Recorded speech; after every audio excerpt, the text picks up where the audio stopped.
because the Trump critics would say that the only criterion that matters is loyalty to the president.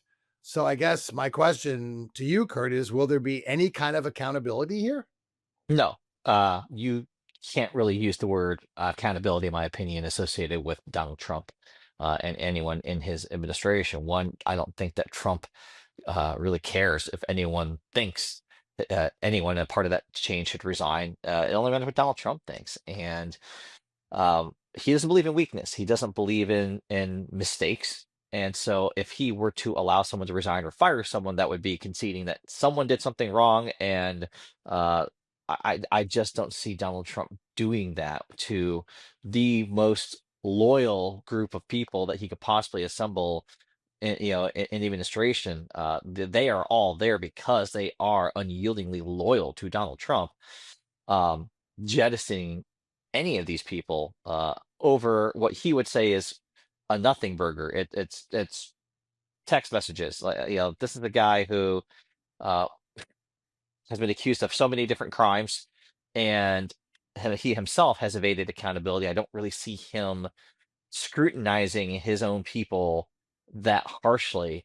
There is obviously a tremendous hypocrisy argument to be made uh, I was there at the Oversight Committee working for the Republican majority at the time when the investigation into Hillary Clinton's emails began. And the case that Republicans like Jim Jordan and Mark Meadows and Mick Mulvaney and others made at that time was uh, if you are conducting official government business, particularly when it comes to a national security issue, in an outside entity that's not protected, that's not classified, that's not, half protected and not subject to the disclosure laws that govern government communications, that is tremendous wrongdoing. That is cause for what was a massive investigation led by Congress, led by the Republicans in Congress. Homeland Security Committee, Armed Services Committee, the Oversight Committee, ultimately the Benghazi Select Committee that was formed, all because of the refrain that we have come to know as Hillary's emails. I don't understand why the shoe would be on the other, now that she's in threat, why a different standard would be accepted. I think it completely erodes Republicans' credibility to ever talk about these things ever again if they're going to turn a blind eye to something that is so patently stupid as discussing target bombings on a signal thread. But I think it's just what you said, Dave. Like when you get clowns, you get a clown show. So I don't think anyone should be particularly surprised. We're going to have a lot of these kind of knuckleheaded episodes over the next few years. And also, what really worries me is what kind of message does this send to the military? Within the administration, it's one thing, but when you say to the military that loyalty is the most important thing, I really think, in terms of the chain of command, in terms of so many pillars of what makes our military apolitical and very effective, I think it's quite dangerous. How do you feel about that, Ashley?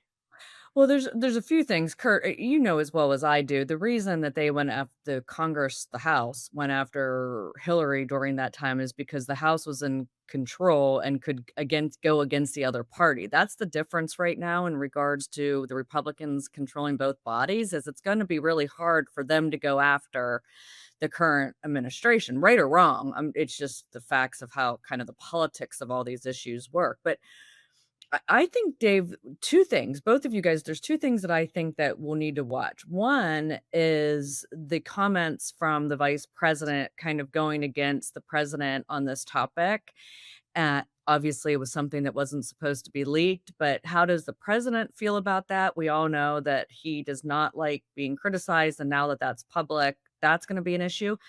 But I just started hearing even more and more coverage lately about how that internal communication was really criticizing our allies in Europe and really talking about the fact that, and this isn't like political theater, this was a private conversation supposedly, that they do not want to bail out Europe once again in some of the conversation they were having about helping out, with bombing the Houthis, and then so they would not have, backlash in regards to some of the ships going through. So I think that that conversation really should put Europe even more on alert that that's not political theater of how much they do not want to support them kind of moving forward. Yeah. I'm surprised that Goldberg actually outed himself. I kind of feel like you could have sat on that thread forever and written the greatest book that has been ever written about the internal machinations Mhm. of the presidents. Like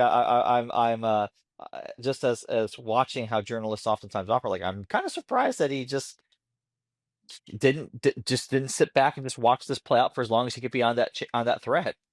Yeah, he did. He did, frankly, what was right for the country. I also thought he showed really great restraint in not revealing more information, which I'm sure he was very tempted to do. But let's move on.